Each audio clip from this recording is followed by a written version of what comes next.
भयंकर गर्मी में काम आने वाली कुछ ऐसी कमाल की किचन टिप्स जो आपके घर और काम के किचन को बहुत ही आसान बना देंगे, साथ ही साथ आपकी बहुत सारी बचत भी करेंगे।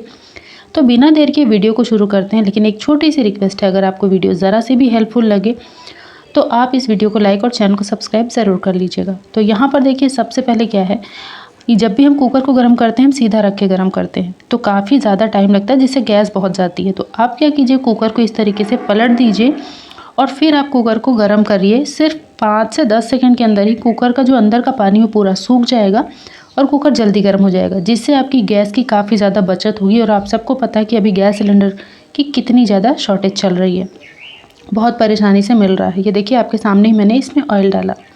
अब बढ़ते हैं अगली ट्रिक की तरफ। तो देखिए, छोले जब भी हम बनाते हैं तो कभी कभी हम लोगों को क्या लगता है कि छोला मैसी सा हो, बिल्कुल जैसे मलाई होता है ना, कि मुंह में रखो और दबाना ना पड़े, वो अपने आप से ही घुल जाए। तो ऐसा छोला बनाने का एक बहुत ही कमाल का आपको ट्रिक बता रही हूँ। करना कुछ भी नहीं है। जब भी आप छोले को बॉईल करें, जैसे कि आपने मसाले वगैरह की पोटली वगैरह सब कुछ डाल ली, इसमें खाने वाला सोडा 2 पिंच डाल दीजिए और मिक्स कर दीजिए। इसमें नमक आपको नहीं डालना है, बस इतना काम करना है। एज इट इज़ जैसे आप छोला बॉईल करते हैं वैसे कीजिए, नमक को मत डालिए, क्योंकि नमक उबालता तो जल्दी है लेकिन चीज़ों को मैश नहीं होने देता। तो इस तरीके से आप जैसे भी 4-5 सीटी में छोले को बॉईल करते हैं, बॉईल कीजिए और फिर आप देखेंगे कि जो छोला है ना, वो ऐसा दबेगा कि मतलब मुंह में रखते ही बिल्कुल घुल जाने वाला छोला बन के तैयार होगा। अब ये साथ ही साथ जो इसकी पोटली होती है मसाले की, इसको फेंकिए मत, इसको थोड़े से पानी में पूरा का पूरा निचोड़ के इसका जो मसाले का अर्क है वो पूरा निकाल लीजिए, क्योंकि इसमें बहुत ही ज़्यादा बढ़िया फ्लेवर होता है। तो फेंकने से पहले ये काम ज़रूर कर लीजिए। छोला बन के फटाफट से मलाई वाला तैयार हो जाएगा कि मुँह में रखते ही घुल जाए। अब यहाँ पे देखिए अगली ट्रिक है। तो यहाँ पर मैंने ली है 2 नाइफ़, आपके पास जितनी हो 2-4 आप ले सकते हैं, और उसको हल्का सा आपको गर्म करना है कुछ सेकंड्स के लिए। ऐसा नहीं कि आपको बिल्कुल लाल कर देना है, हल्का हल्का ही गर्म करना है। मैंने यहाँ पर 2 ली है, आप 2-4 जितनी चाहे ले सकते हैं, क्योंकि ये जो प्रॉब्लम है अधिकतर किचन में सभी के पास आ ही जाती है। क्यों, काम करते करते इसकी जो शार्पनेस है वो कम हो जाती है। तो हल्का सा चाकू को गर्म कीजिए और फिर आप घर में रखे कप को उठाइए और उसको पलट करके उसके ऊपर आप इस तरीके से उसको थोड़ा सा घिस दीजिए। तो आपको इस धूप में, गर्मी में बाहर निकल करके चाकू को ठीक कराने नहीं जाना पड़ेगा, ना ही अलग से पैसे खर्च करने पड़ेंगे, ना ही टाइम ख़राब करना पड़ेगा। लेकिन हाँ, आपकी चाकू बहुत ही बढ़िया तेज़ धार वाली हो जाएगी। बहुत ही छोटी सी ट्रिक है, काफ़ी लोगों को पता है, लेकिन जो लोग अभी बिगनर्स हैं उन्हें इन सारी चीज़ों का अभी ज्ञान नहीं है। तो बस इसीलिए मैंने छोटी सी कोशिश की है कि उन्हें भी इन चीज़ों को समझाया और बताया जा सके। अब यहाँ पे देखिए अगली ट्रिक है।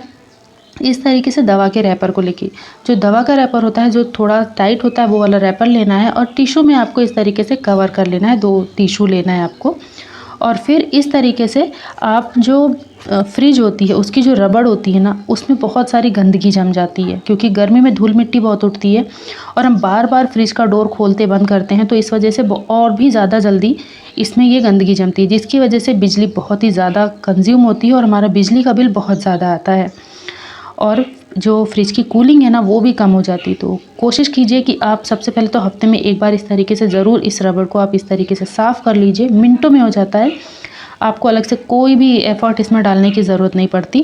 कम टाइम में अच्छी सफाई हो जाती है, और जब सफाई अच्छी रहती है तो बिजली का बिल भी काफ़ी कम आता है। बस छोटा सा आपको करना है काम कि आपको अपनी फ्रिज को कम से कम बार खोलना है। तो ये वाली छोटी सी ट्रिक है, और आप देख ही पा रहे हैं कितनी साफ़ हो चुकी है। अब यहाँ पे देखते हैं अगली ट्रिक। तो देखिए, गर्मियों में अगर हम दूध का भगोना खाली करते हैं और फिर इसको ऐसे ही रख देते हैं, थोड़ी देर बाद सोचते हैं धुलने के लिए, तो ये पूरा सूख जाता है और जल्दी से छूटता नहीं है। तो आप क्या कीजिए, सबसे पहले तो हमें बिल्कुल भी दूध या मलाई वेस्ट नहीं करनी चाहिए। आप देख ही पा रहे हैं इसमें जितनी मलाई लगी थी मैंने उन सबको निकाल लिया साइड से और बीच में कर लिया। अब लेना है गेहूँ का आटा, जिससे आप रोटी, चपाती, पराठा जो भी बनाते हैं, और इसको जो है इसके अंदर डाल देना है, और जैसे आप आटे को गूंथते हैं वैसे आप गूंथ लीजिए। तो इससे 2 चीज़ें होंगी। एक तो जो मलाई है उसकी वजह से आपकी रोटी में बहुत बहुत ज़्यादा मिठास आएगी, रोटी सॉफ्ट रहेगी, क्योंकि गर्मी में आपने देखा होगा कई बार रोटी अगर आप बना के रख देते हैं और थोड़ी भी हवा लगती है तो रोटी बिल्कुल टाइट हो जाती है। तो आपको इसमें अलग से घी या फिर ऑयल डालने की भी ज़रूरत नहीं पड़ती है, और रोटी का टेस्ट भी बहुत अच्छा आता है, इसका टेक्सचर भी बहुत ही बढ़िया आता है। और जो मलाई थी वो भी इसमें आपने लगा डाली, तो मतलब एक भी चीज़ वेस्ट नहीं हुई। बहुत ही छोटी सी ट्रिक है, अप्लाई कीजिएगा, बहुत अच्छी लगेगी। अब यहाँ पे गर्मियों में जो नींबू होता है हम लेकर आते हैं और अगर ऐसे ही रख देते हैं तो 2 से 4 दिन में देखते हैं नींबू जो है बिल्कुल सूख जाता है, उसके अंदर का रस भी सूख जाता है। और अभी तो बहुत ही ज़्यादा भयंकर गर्मी है, तो उसके लिए आप क्या कीजिए, नींबू को जब इस तरीके से रखना हो तो एक आप कंटेनर ले लीजिए, आप लंच बॉक्स अभी ले लीजिए, बच्चों की छुट्टियाँ चल रही हैं, उसमें थोड़ा सा पानी डाल दीजिए। ज़्यादा नहीं, 2 चम्मच के आसपास, 3 चम्मच के आसपास आपको पानी डालना है कि नींबू में हल्का सा पानी रहे। अब इसको आप फ्रिज में रख दीजिए, आराम से 1 हफ्ते तक आपका जो नींबू है वैसे ही बना रहेगा। इसमें 1% भी कमी नहीं आएगी, ऐसा लगेगा जैसे अभी अभी आपने इसको पेड़ से ही तोड़ा है। चलिए अब बढ़ते हैं अगले ट्रिक की तरफ। तो देखिए, गर्मियों में खीरा हम सबके घर में आता है, लेकिन अगर इसे हम भूल जाते हैं या फिर रख देते हैं तो आपने देखा होगा ये जो खीरा है हल्का हल्का सा झुलस सा जाता है, मतलब सूख सा जाता है। तो आप क्या कीजिए, जब भी आपको ऐसा लगे तो आप खीरा उठाइए और जो जड़ वाला तना, मतलब जहाँ से ये लगता है पेड़ों में, वो हरा वाला पार्ट आप नीचे डालिए और इसमें ठंडा ठंडा पानी डाल दीजिए। और आपको जल्दी है तो आप इसमें आइस क्यूब भी डाल सकते हैं। 10 मिनट के लिए छोड़ दीजिए या फिर तब तक जब तक ये सारी की सारी आइस गल नहीं जाती। उसके बाद आप देखेंगे कि आपका खीरा बिल्कुल फ्रेश मिलेगा आपको। बहुत ही छोटी सी ट्रिक है। अब यहाँ पे देखते हैं अगली ट्रिक। तो यहाँ पर देखिए, मैंने लिया है इस तरीके से नहाने वाले साबुन का रैपर, आप किसी भी ब्रांड का ले सकते हैं। और इसको इस तरीके से हमें नीचे की तरफ अंदर फोल्ड करना है और फिर इस पर 2 स्टेपलर पिन लगा देनी है ताकि ये अच्छे से सील हो जाए। अब ऊपर का जो ये पार्ट है इसे अभी हमें खुला ही रखना है। इसमें कुछ चीज़ें डालनी है, जैसे कि यहाँ पर देखिए मैंने ले रखी है 3 से 4 लौंग। आप अपनी मतलब की ज़रूरत के हिसाब से कम ज़्यादा कर सकते हैं।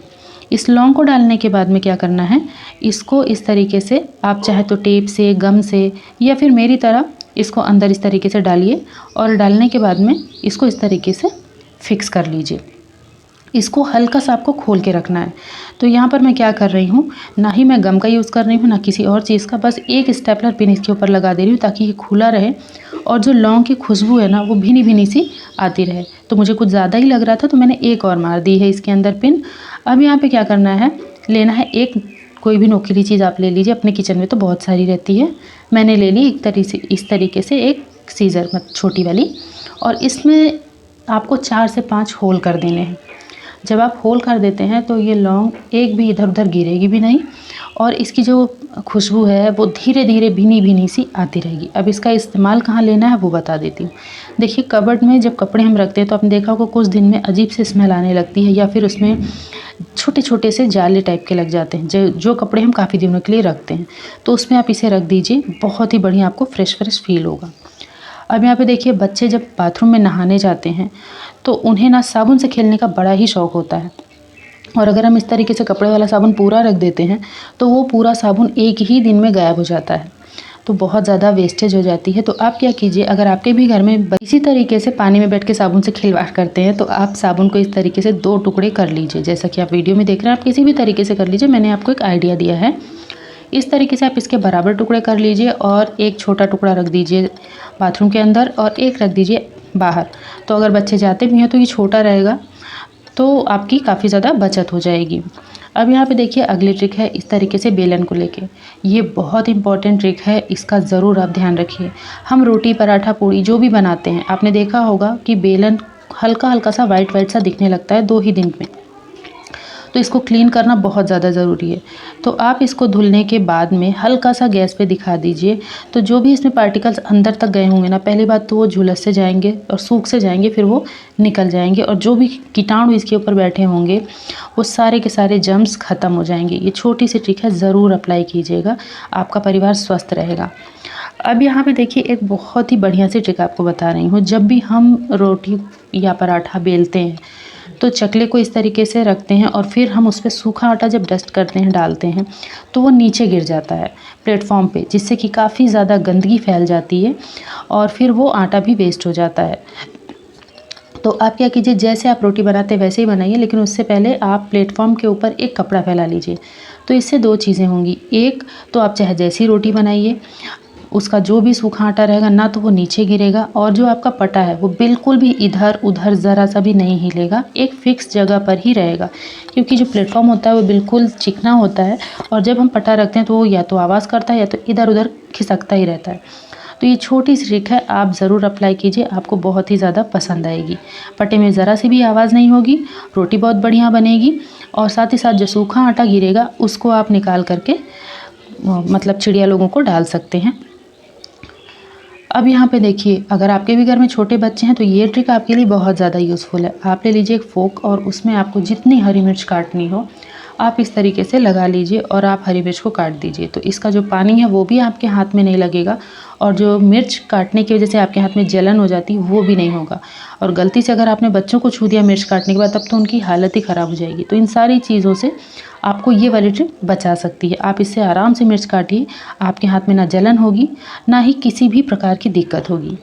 अब यहाँ पे अगली ट्रिक देख लेते हैं। तो यहाँ पर देखिए मैंने क्या किया, देखिए बड़ी की अगर आप सब्ज़ी बनाते हैं तो ये ट्रिक आपके लिए है।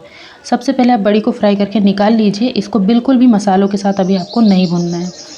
और जब आप सब्ज़ी में पानी डालें तब आप इसको बड़ी को डालें, तो इससे बड़ी का टेस्ट बहुत बढ़िया आता है और आपकी सब्ज़ी भी काफ़ी ज़्यादा टेस्टी बन करके तैयार होती है, क्योंकि इसमें बहुत अच्छे मसालों का फ्लेवर होता है।